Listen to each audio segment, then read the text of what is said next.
Aldığım hep aykut neler ağlayayım. Biraz senle bir başka çaldıralar. Bir meryana senin zakın kanlayım.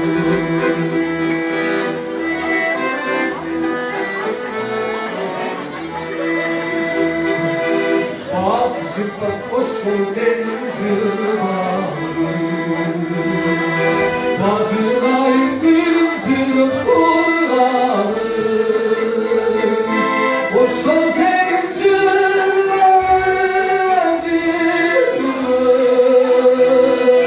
O kara göz kanlay hayranım.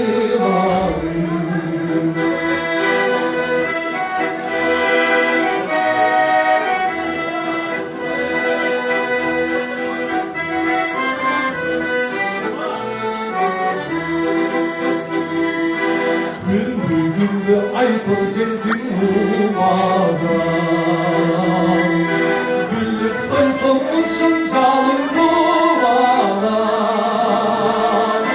Sizin gözümün uşunlaralım. Ses verip koysam boynuzuna. Sizin